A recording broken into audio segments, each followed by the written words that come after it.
Today's lesson is mostly going to be about planning. I'm going to start off by reviewing the sort of 5 themes that I've been talking about in previous weeks, the 5 themes of part 2. And then after that I want to go on to the 1-minute planning, because I think that's kind of now I've got my video on too. I think that's really crucial, right, that you can plan your answers well during the 1 minute, so that you've got plenty to talk about when the examiner asks you to speak. I also want to make a request that I get some questions, like hopefully if somebody's tuning in, you can ask me questions, and also if there's any kind of technical problems, message me and tell me. Like sometimes after the video people tell me, oh, there was an echo all the way through. Great if I know that at the beginning. So let's start off then and just have a look at the requirements for part 2 of the test, just to add a little bit of context, and also just in case somebody doesn't know what you have to do in part 2. So part 1 will end and the examiner will say, now I'm going to give you a piece of paper and a topic, right? And they'll give a piece of paper and a pencil. Here's a I'm holding up a pen, you can't see me, never mind. But yeah, the examiner's going to give you a pencil and paper. They're going to give you a they're going to give you a pencil, not a pen, and a piece of paper, and a booklet, right? So they give you a little booklet opened to a page with a topic on it. You can't change the page and go to another topic. You've got to accept whatever topic the examiner gives you, right? And then the examiner is going to ask, they're going to tell you you've got 1 to 2 minutes to prepare, and they'll give you time to make notes. After that, you're going to keep your paper and the booklet, and you're going to be asked to speak for 1 to 2 minutes. 2 minutes is better than 1, right? And you may get a rounding off question at the end of it as well. Alright, so as I said, I want to just quickly review the 5 themes that I've talked about in the previous lesson, which I think is part of preparing, right? Preparing for your test. Things that you should be doing before you go into the test room, right? Once your test starts, you've kind of lost the opportunity to do these things. So what should you ideally do before you go into the test room and have your 1 minute to prepare? So ideally you should prepare for different topics, and I'll review this, the 5 themes. We want to talk about the 5 themes for part 2. You want to learn how to plan your answer in 1 minute, which is what I'm going to show you today. You need to learn how to kind of structure your answer for part 2, and I'll talk about that a little bit today. My main focus is going to be on 3 ways that you can plan in part 2, but I will talk a little bit about how you can structure your answer as well. And then I will kind of cover vocabulary a little bit today, but I'm not planning to do a big vocabulary focus. I might actually do that next week. I'm not 100% sure, but I really want to focus on the planning today and a little bit on structuring. The other thing you should be preparing to do before your test is how to talk about different time aspects, past, present and future. And I'm saying time aspects rather than tense, because for instance, if we're talking about the future, we don't always use future tense. So future tense is will plus verb, or going to plus verb. But I can say something like I'm going to the beach tomorrow, and that's not future tense, that's present continuous. Future tense would be I'm going to go. So going to go to the beach, future tense. I'm going to the beach, that's more like present continuous tense. Okay, so you want to prepare all of those things. I mentioned these 5 themes. Let's just look at a topic first, and then I will get more into the details about the 5 themes. So if we look at this topic, I was showing this last lesson. Describe someone who is talkative. Really, note that the first word's describe, so you're always going to be required to describe something or someone, and so good idea to be prepared for that. I wonder if I can go up a bit higher. Ooh, I'm going up on my chair. That's exciting. Now I feel like a big boy. I'm a bit taller now on my seat. So yeah, first word's always describe. Describing involves adjectives. Prepare to prepare adjectives before your test for the 5 themes that I'm going to show you in a minute. The examiner only cares about this first sentence, so describe someone who is talkative. That's what the examiner cares about. Then it says you should say. That makes it seem like something like you must say, like it's a requirement to talk about all of these things, but it's not. It's really, if I could reword this, it should be you could say. So these are a suggestion about what you might talk about during your 2 minutes, but you're not really required to. So for instance, if you don't want to say how you know this person, that's okay. The other things are likely to come out. I mean, who the person is, I think you should mention that, but that would probably just be a sentence, right? So it's not going to be a significant part of your answer, unless maybe it's somebody famous. Then you maybe famous, but not like Elon Musk famous, but someone who's famous and well known in certain circles, who you might want to sort of introduce a bit in case the listener doesn't know who they are.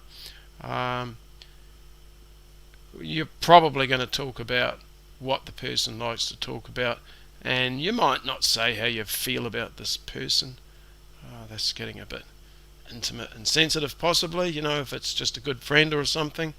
You might not want to share that with the examiner. So these are optional, right? And that's why later I can show you 3 different ways to plan, because you're not stuck with having to follow this order of questions even. Okay, so I did mention before that I have this idea of using my friend John and his pet bird. It's a cockatoo, and so we got some great language. Cockatoo, that's not very common, right? If you don't live in Australia, you might never have heard of that bird. That's the bird, by the way, not him. He's not a cockatoo. He can't make any rude jokes. So let's just imagine that I've prepared to talk about John and his cockatoo, and then let's look at the 5 themes. So the question that you saw before, describe someone who is talkative, that I would categorize under the person theme, right? So that would go with other people, like I wonder what questions we've got to do with people right now. We could have a look at that. But essentially what I've done is I've organized my topics under the themes of people, places, things, activities and experiences. I'll show you on my website in just a moment. So if we go look at my website, that's how. So so if you go to IELTSanswers.com, speaking test questions, I've got some questions and model answers for part 1 and 2 of the test. Let's go to part 2, and I've organized them thematically. So I've got all the people questions together, then all the place questions together, then all the things questions together, activities and experiences. And by the way, you can click on the plus sign and you can see the full instructions, and then there's a model answer that you could read, including a list of high-level vocabulary that's used. So you might like to do some reading. If you're not a reader, I have them on my YouTube channel. So for me, this is kind of like breakfast viewing. When you're eating your bowl of cereal, you could always put on one of these videos and watch it, just background learning. I kind of call it passive learning. So you can have passive learning and active learning.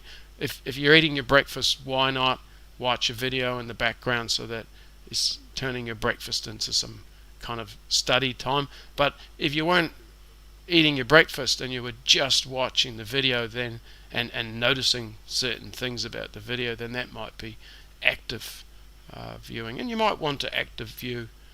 You might want to active view and then just passive view as a way of reviewing things, right? So I've got lots of speaking videos on my YouTube channel, same channel as this live stream, in case you're confused about that. Okay, so let's come back to the PowerPoint now, and what we're doing with our topics. So if we do organize our topics by themes, there's a few advantages of this, right? So the first one is that there's fewer themes than topics. So we've got maybe 50 different topics and then 5 themes. So let's say you wanted to prepare vocabulary. You could prepare vocabulary under the person theme, introvert, extrovert, right? And that would be a really effective way to do things, I think. Okay, I'll just say hello to a couple of people. We've got 𝗧𝗶𝗺𝗲 in the chat room, and 𝗧𝗶𝗺𝗲𝗍 and Anish. Anish is from Nepal. If you are in the chat, type me a message if you've got any questions. I'd really like questions, and I promise I'll answer them all either during the stream or after. So every now and again I'm just going to stop and have a look over there, and I might answer some of the questions. So if you're watching and then some question enters your head, maybe something I've said or just something related, anything about IELTS speaking, just type it in, and I'll come back and try and answer some of those questions. Okay, let me keep going. It helps us realize that many topics are similar. Let's just go back and look at the list of questions, and you can see what I mean. Hold on, I'm just going to find them now. Here. If we're looking under people, then describe a friend from your childhood could be the same as a person who inspired you to do something. It could be a person you know who's from another culture. Maybe you went to like a English-speaking school, but not in an English-speaking country, and there were people from all over the world. That's a kind of exciting environment. I used to teach in that kind of environment in Taipei City at Mingchuan University. We had people from all over the planet. It was really quite interesting to meet all the different kinds of people.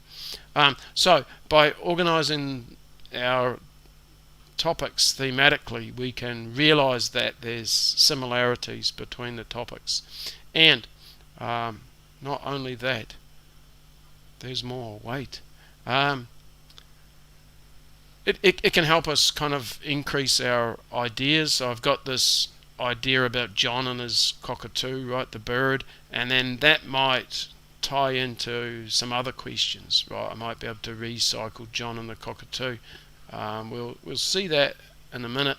It helps us build vocabulary because we can build under the themes, introvert, shy, extrovert, outgoing. So then we can describe any person as one of the other, right? Either an introvert or an extrovert. So it can give us ideas about how we can talk about certain topics. The stories, I don't want to go into that in too much detail, but one of the things that some students have done really well is prepare maybe like 8 to 10 stories that cover maybe 90% of the questions. It's amazing if you do it carefully, you can do it to that level. I'm not really planning to go into that today unless someone wants me to go into that more. That could be like a whole lesson. How can you build 10 stories that could cover 90% of the topics? It can be done. You'll see in a minute. Actually, I can kind of illustrate how this works with my example of John. Let's have a look at the next slides, because it kind of goes on to this. We can see that we can under the theme, like under the people theme, if I've prepared to talk about John for this topic, I could also talk about John for this other topic, right? So John could be used for multiple topics. This is part of how you can get it down to like 10 similar stories, right? Because the same person could be recycled for other people questions. All right, but not only that, right? These themes are kind of interconnected. So if I've prepared to talk about John under the sort of people questions, imagine I get an activity question, like describe an activity you like to do when you were a child. I used to like to play field hockey, ball on the stick, and my teammate was John, so I'd be able to talk about field hockey and bring John into my answer. If it was a theme topic, like describe something unusual a friend has, then I could talk about John, and I could talk about his cockatoo, right? An experience, describe a time a child made you laugh. I could tell like a story about John and his bird and walking around the neighborhood and scaring a couple of children.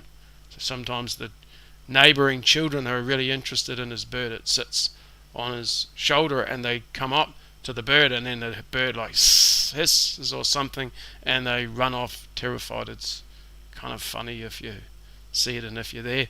And if it was a place, maybe something, I don't know, like a park. Maybe I'm talking about a park, and then I could talk about going there with John and his bird, and how all the children gather around and how they get scared sometimes and run off. So you can sort of see that if you build up some of these stories, they can be useful. You can use them for multiple topics, but also multiple themes. So that's really the thing I wanted to say about that, just to kind of illustrate a bit more. If I got this place topic, a place where it was easy for you to study, I could still talk about my friend John, who I go with, or something like that. Thing, a piece of equipment was broken. Who broke it? My good friend John. I was so angry at him, or something. I almost strangled his bird. Not really. Activity, a skill that took you a long time to learn.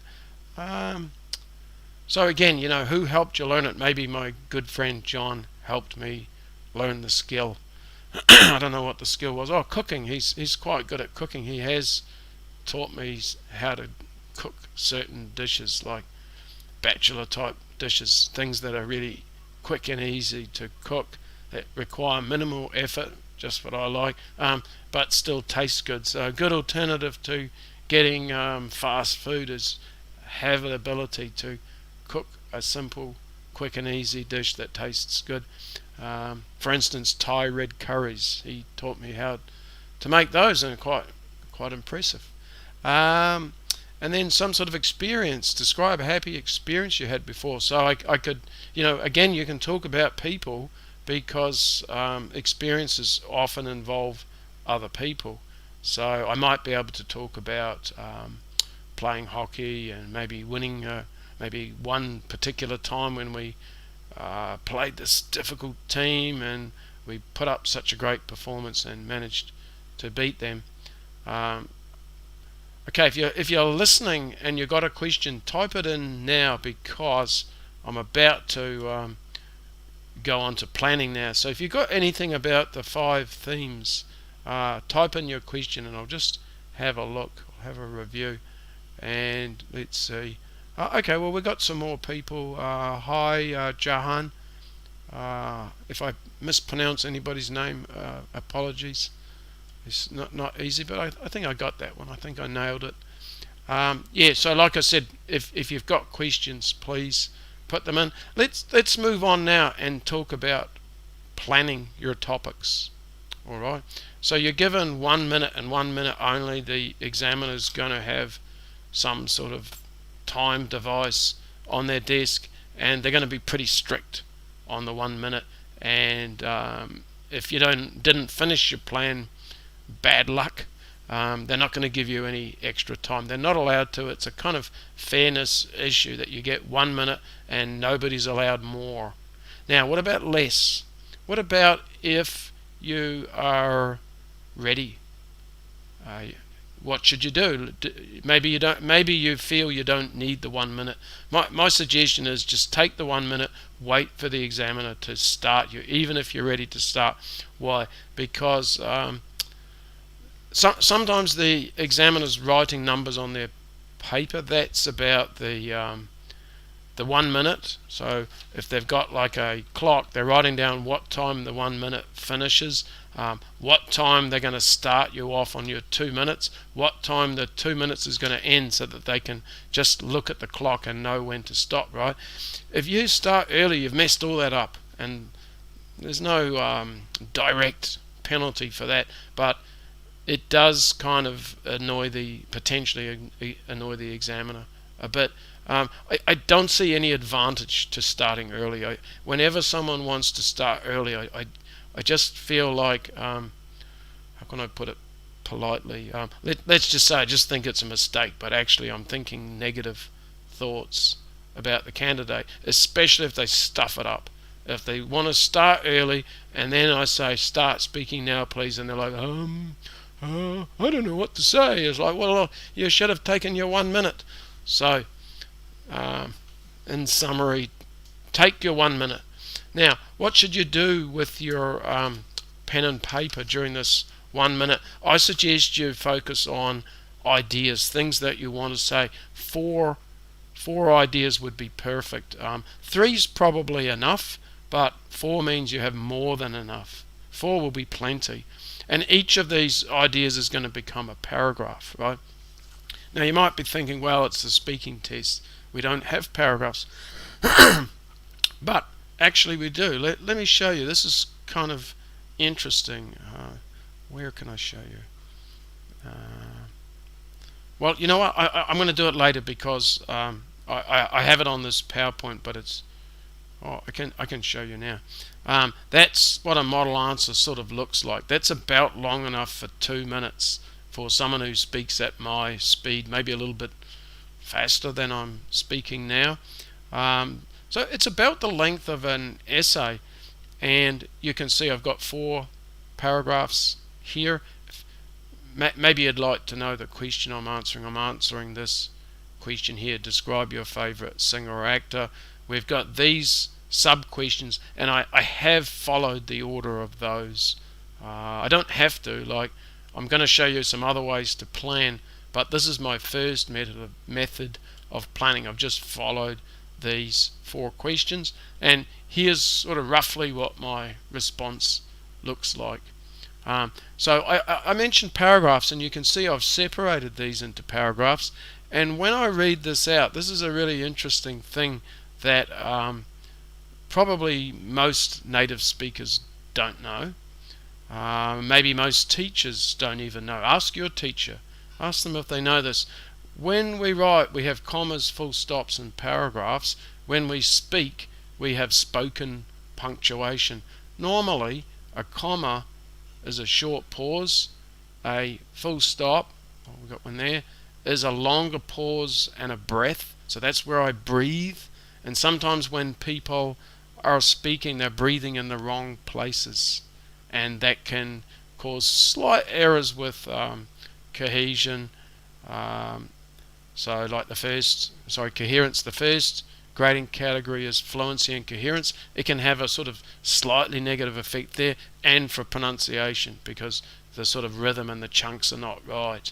So short pause and a breath, and then a paragraph where we move from one main idea to another has an even longer pause. So spoken punctuation. So let me just read it to you, and you'll see what I mean. I'm going to describe my favourite singer. So let me start over again. I got two screens. Let me look here, so I'm looking at you guys. I'm going to describe my favourite singer, Lady Gaga. She has been a popular songwriter and musical performer for the last decade. And then maybe a bit of a breath and just slightly longer. When it comes to her personality, pause, she is the most extroverted person I know. Oh, that's in the wrong place. Hey, she's the most extroverted person. When it comes to, I think it should be here. The full stop's in the wrong place. Which sort of illustrates that, from a reading perspective, if the punctuation's in the wrong place, that messes me, the reader, up. And if somebody were to use wrong spoken punctuation, that messes me up. She is the most extroverted person. I'd be thinking, yeah, I know. She really, so that would be messed up, and it would have a slightly negative effect on fluency and coherence and pronunciation. I know. And then, yeah, so here it is here. Alright, so punctuation does matter in the speaking test. And what's also interesting is the part 2 answer is about the same length as an essay. So that's kind of interesting, right? Maybe. What else did I have? Yeah, so 4 main ideas is usually enough, and each idea becomes a paragraph. I'll go into that a bit more. Generally start each paragraph with a topic sentence. Okay, so here's the topic. I wish I could get this on the same screen as the next one, but just try and remember. So it's about favourite singer, and the points are who she is, what's her personality like, how I know her, why she is my favourite. But by the way, she's not really my favourite. I just made this for teaching purposes. She's kind of out of fashion now, and blah blah blah. I don't know.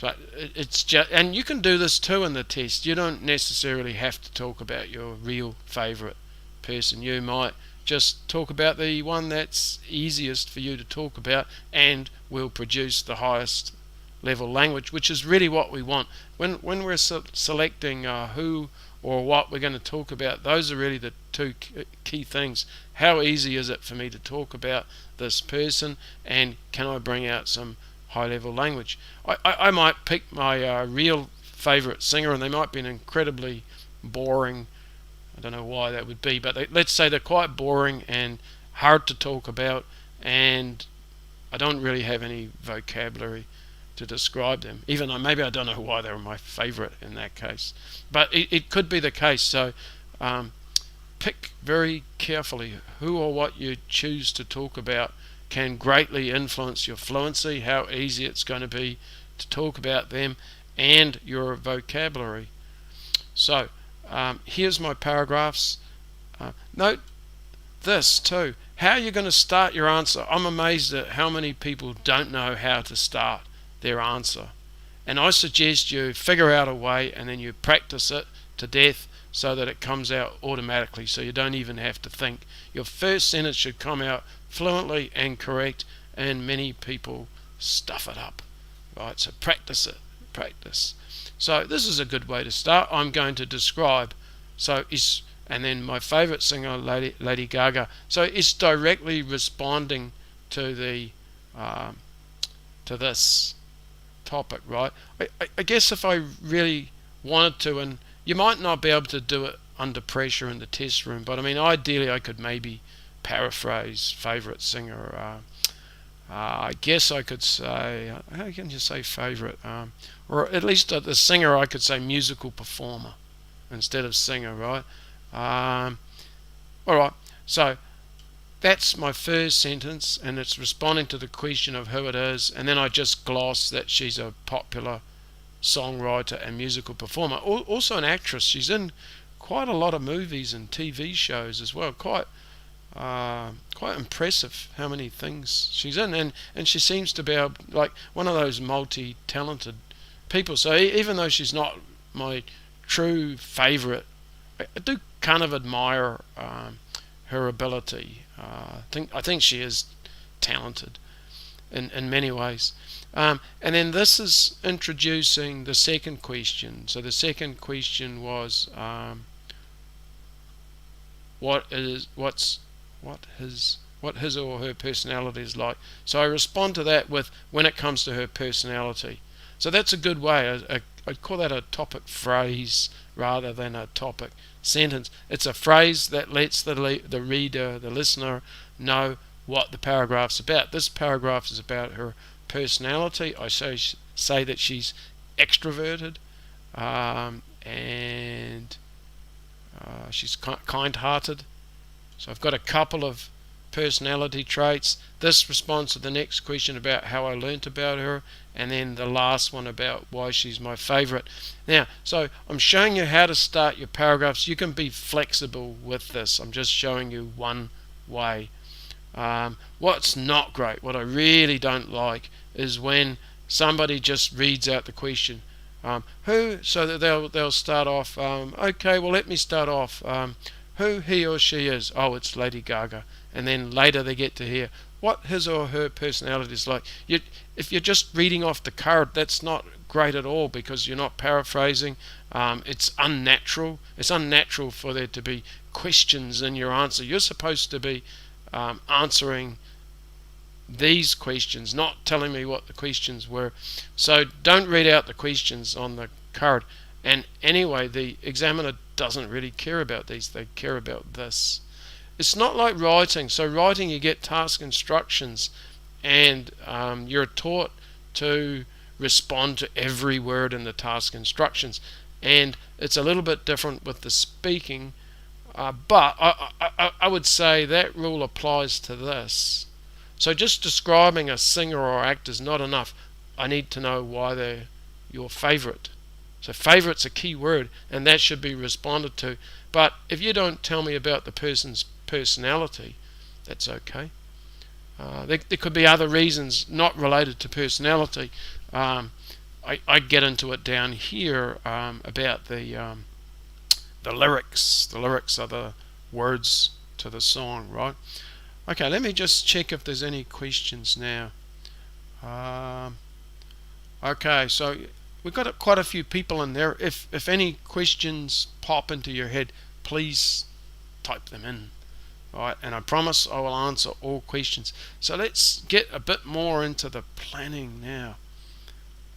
The exciting time is coming. I think we're done on... Oh, yeah, there I'm on the wrong PowerPoint. I think we're done with this one. So I might just put this one to the side. In fact, I'm going to close it. And do I want to save it? Yeah, let's save it. So just put that one to the side, and I've got another PowerPoint that we're going to look at now. Oh, and it's on the screen. How nice. Things are going much better for me today on the live streaming. I've had a couple of challenging weeks. Okay, so we talked about the 5 themes. So here's my 3 ways of planning. I mean, there could be more than 3. I don't want to get into like other people's methods, so I'm just going to focus on these 3. So we've got 3 methods. You've started seeing the first one already about just following the bullet points that are on the card, and I think that's a good sort of generic approach. Remember, you've only got 1 minute, so if you go into the test room and you get a topic you haven't prepared before, you're probably best to just go follow the bullet points, right? So that at the end of the minute you've got something, you've got 4 ideas. That's the key goal, right?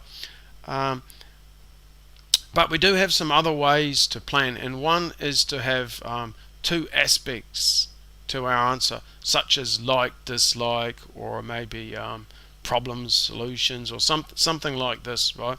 The like, dislike, if you are able to split into like and dislike, really great, because if you've followed my part 1 video, one of the things that I was, just let me get onto big screen, one of the things I was talking about in part 1 is that 25% of the questions ask you about what you like, what you dislike. So prepare language, prepare vocabulary for talking about what you like, what you don't, what you dislike. So liking language, keen on, fond of, big fan of. Dislike, can't stand, not my cup of tea. So if you've done that, if you're prepared to talk about like and dislike, and then if you can follow this strategy, you've already got a whole lot of vocabulary pre-prepared for your answer. So that'll take pressure off having to have topic specific vocabulary. That's harder to have. If you're just trying to get to band 7, if you're well prepared, you don't actually need that much topic specific vocabulary, but I think you do if you're trying to get to 8, right? Then the last way is tell a story. Lots of students tell me they really like this method. They find that they are able to be more fluent when telling a story than rigidly sticking to the bullet points. A lot of people find it difficult to follow the bullet points, right? It's a kind of sort of unnatural, and sometimes the bullet points don't actually work that well with who or what you choose to talk about. Okay, so we're going to start with the first one about planning by bullet point. I've actually got a video, so I think I'm going to play the video, and then that gives me a break. So I'll show the first planning method, and then I'll see if you've got any questions, and then I'll go on to the second one. So while you're watching it, if you get questions, just type them in. Okay, and so here we go.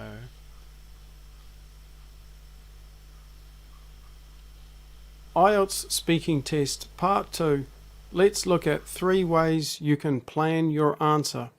First, you can follow the bullet points. Imagine we get this topic in our test. We can choose to talk about Lady Gaga, and here's how we can plan our answer. Who she is, Lady Gaga. What her personality is like, an extrovert who is kind-hearted. How I know this person. From the MTV Music Awards. Why she's my favourite. Her amazing lyrics. I'm going to describe my favorite singer, Lady Gaga. She's been a popular songwriter and musical performer for the last decade. When it comes to her personality, she is the most extroverted person I know. She really loves performing in front of large crowds, and isn't shy to interact with her fans and the media back in the dressing room. I think this is her most defining characteristic. As well as this, a lot of people don't realize that she's heavily involved in charities, especially for young children in developing countries. So, I'd also say she's one of the most kind-hearted celebrities that I know. Turning to how I first learnt about her, I can remember it clearly. It was the MTV Music Awards, and she came out dressed in clothing made out of meat. This shocked people all around the world and achieved her objective of bringing attention to cruelty to animals, and in particular the issue of vivisection. You know, harming animals just for research purposes. Finally, regarding why she is my favorite performer, I would have to say it's because of the amazing lyrics she produces. She writes these herself, and they are always so catchy and memorable.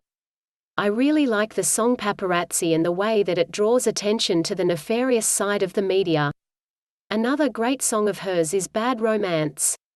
I think almost everybody has experienced one of these, and so the song really resonates with her audience. Now, imagine we have this topic.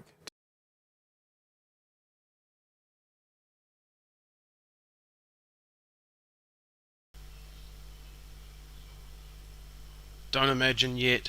Okay, so that was a pretty good example, I think, of how you can just follow the bullet points. There was a word in there, nefarious. That means sort of dark and maybe a little bit evil.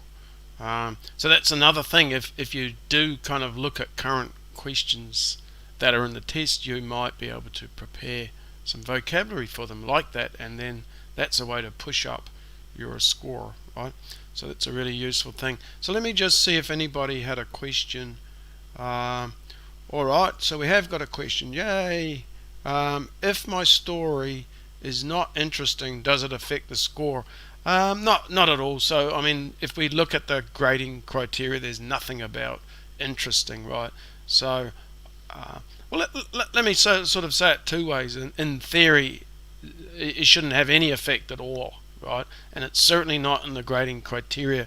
And the examiner certainly shouldn't be influenced by an interesting story. They shouldn't be like, that was really boring, I'm going to give you a low score, or wow, that was cool, that was so fun, I'm going to increase your score. So they're not supposed to be doing that.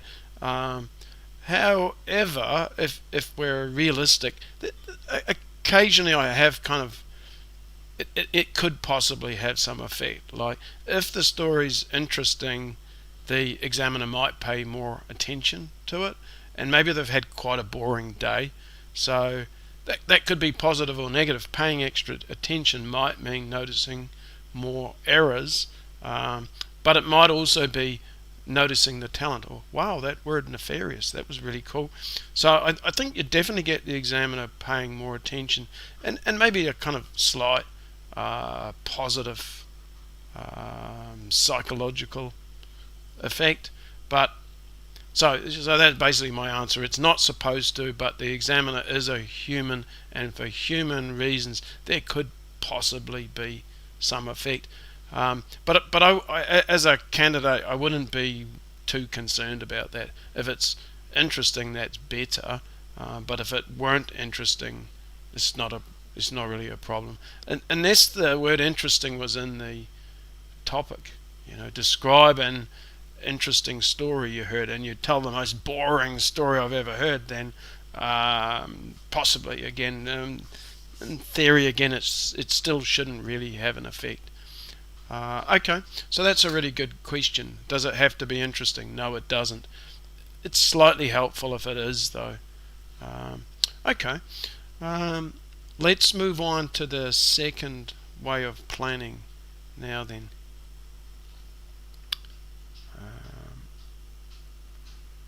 Describe a home that you like to visit but do not want to live in.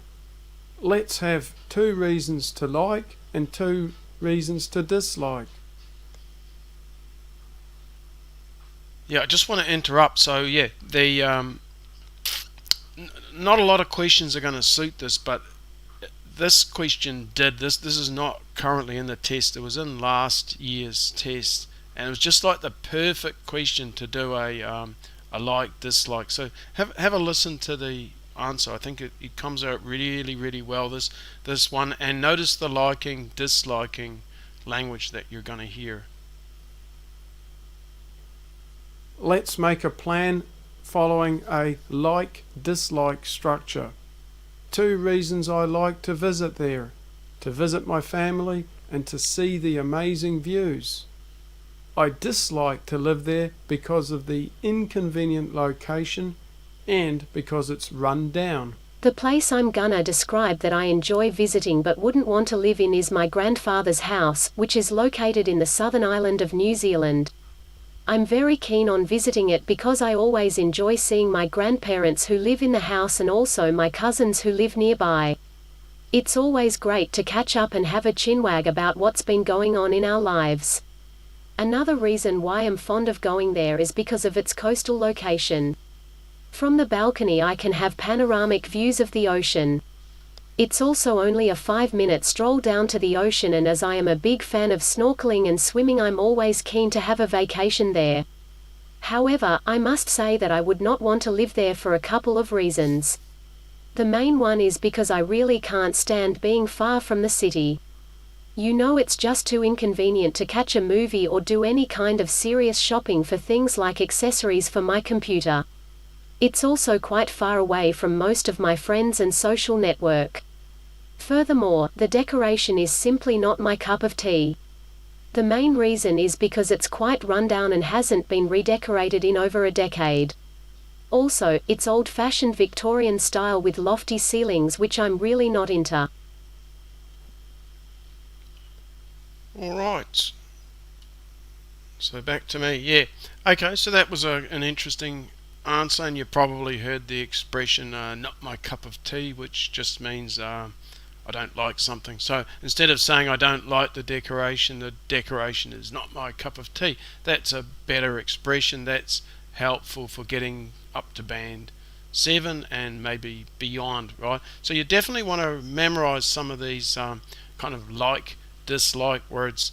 And then I said that topic is no longer in the test, right? So you might feel disappointed, but let me show you a current question that is in the test, and that kind of shows that if you prepare for one topic, you're often preparing for others at the same time. So here we go. So that's the one we just looked at, right? Describe a home that you like to visit but do not want to live in. And then here's a current topic that would work with, maybe it's hard to see the font. Describe the home of someone you know well and often visit. Well, you could use the exact same answer pretty much, because in describing the house I could describe the things I like and the things I don't like, and those could be exactly what you just heard. So that's a good example of, if I prepare for one topic, I can sometimes recycle that topic almost 100%. I mean, I have to change things a little bit because remember with that last one, it's why I like to visit, why I would dislike to live there. So I'd have to just change the really just the starts of the paragraphs a bit, from maybe like to visit, maybe the things I'm keen on for this house, and then maybe down here the things I can't stand. However, there's a couple of things I really can't stand about this place, right? So I just have to make some minor alterations. That's where students sometimes go wrong. They think that they can just totally memorize an answer and then give that exact same 100% answer for another topic. Not so great, right? So we do have to slightly we have to massage it, we have to change it slightly so that it fits, right? Let me just see if we got any questions coming through. Hold on. Where is that? Maybe here.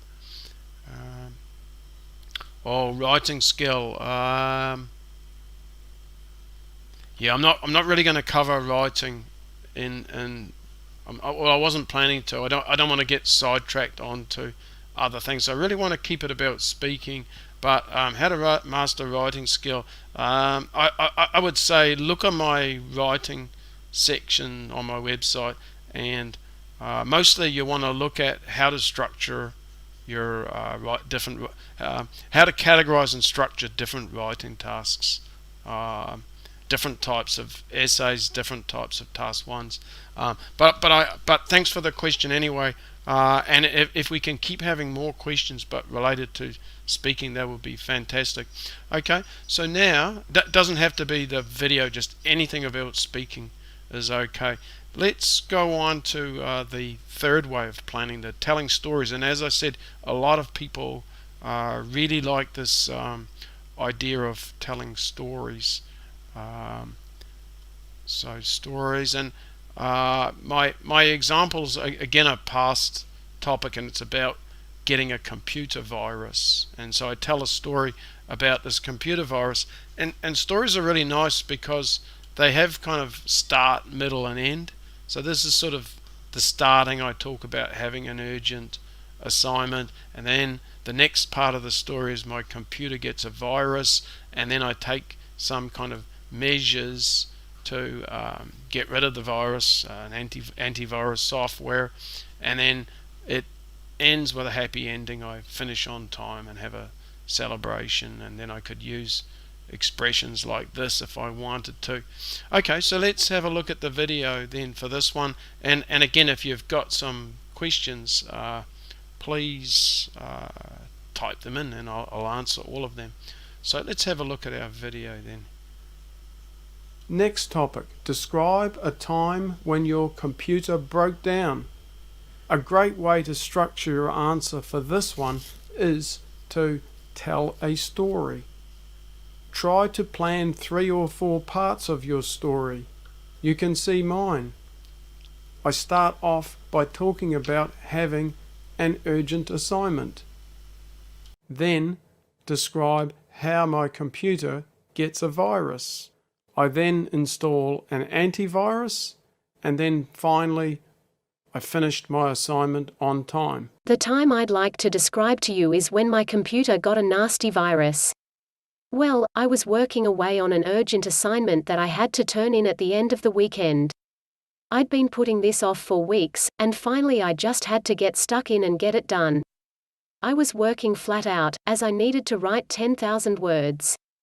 Suddenly, my screen went black, and I started to freak out because I knew I'd got a virus. I had the dreaded black screen of death and I knew I was in trouble. Luckily, I have a friend who is a bit of a computer whiz and he came over with what he said was the best antivirus software available. I don't understand everything, but it seems he went into DOS and operated my computer from there to avoid the virus.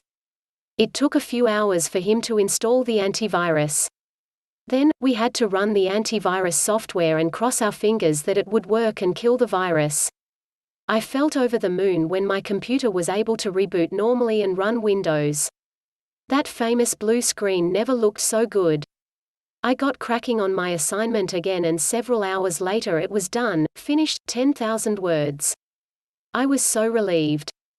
To express my gratitude to my friend for killing the virus and also to celebrate finishing my assignment, I took my friend out for dinner. We ate steaks medium rare with all the garnishes and they tasted so good. I hope you found this video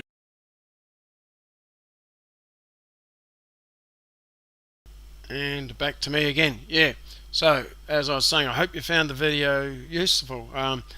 That method I think is one of the most useful ones, and like I've said, a lot of students tell me they find it easy to tell stories. So you can look through, maybe I can explain how you can kind of figure out what you're going to do. So let's have a look at some questions and talk about which of the strategies might be the most useful, just real quick.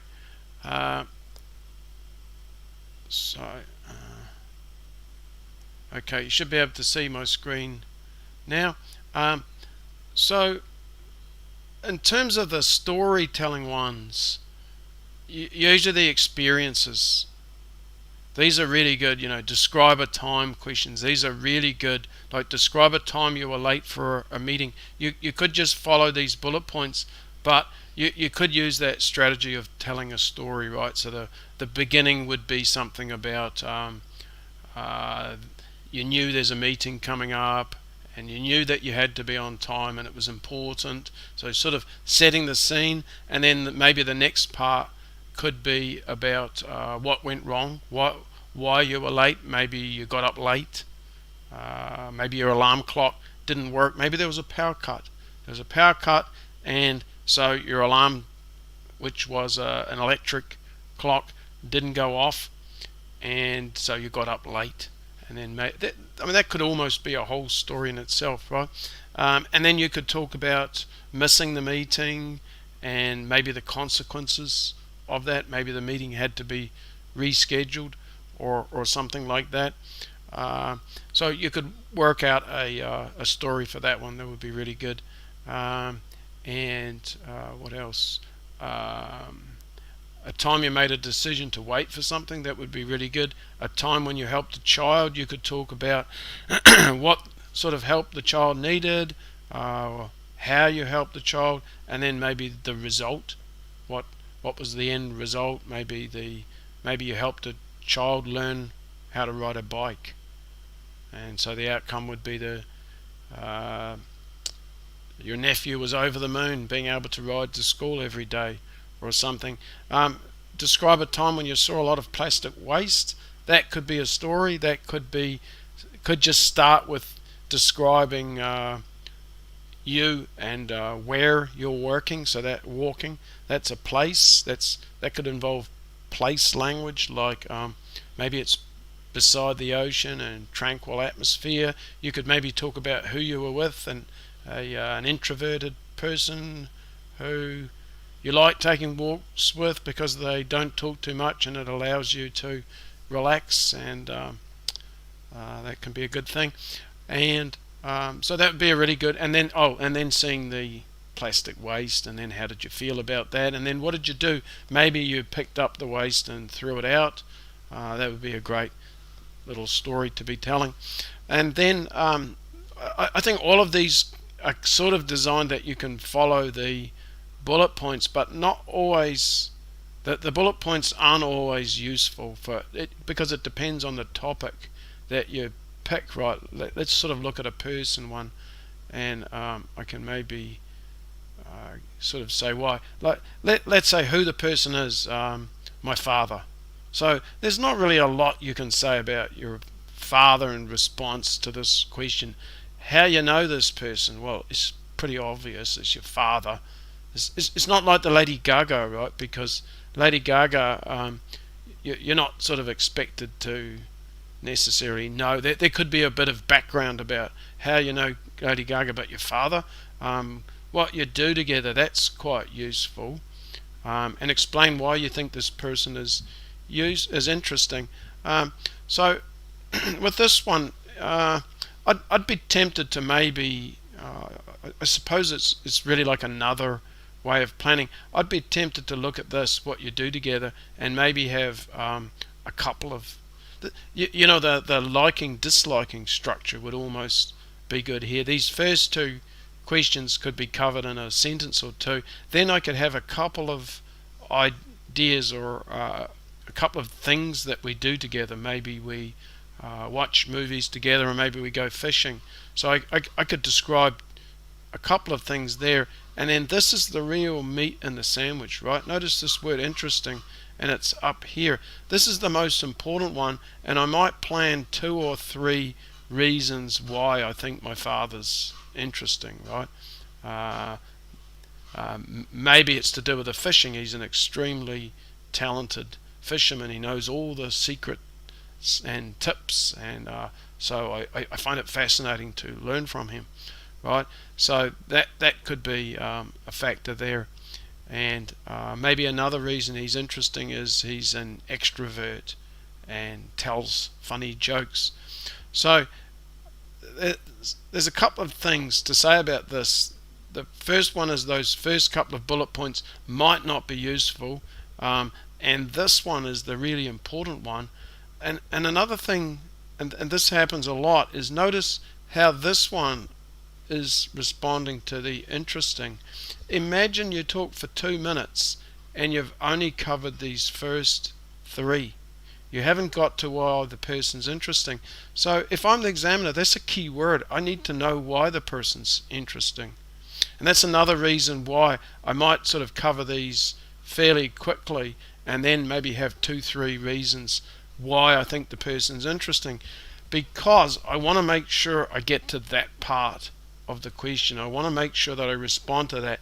Now, if you didn't, what sort of score could you get? Well, 6 definitely, 7 probably, 8 I'm really starting to think at a little bit at the 7 level, and particularly at the 8 level. If I didn't hear anything interesting about this person, that sets off a kind of flag for me. A flag goes off in my head. It doesn't mean I'm definitely lowering the score, but I'm going to pay a lot of attention in part 3 to whether or not the speaker is directly answering my questions. And if I feel in part 3 that they're not, I'm remembering what happened in part 2, and I'm definitely going to start lowering the score, but not below 6. So it could influence 7 potentially, definitely could have a strong effect on 8, and maybe I would have given an 8, but the part 2 didn't say why the person was interesting, and a couple of questions in part 3 weren't really responded to well.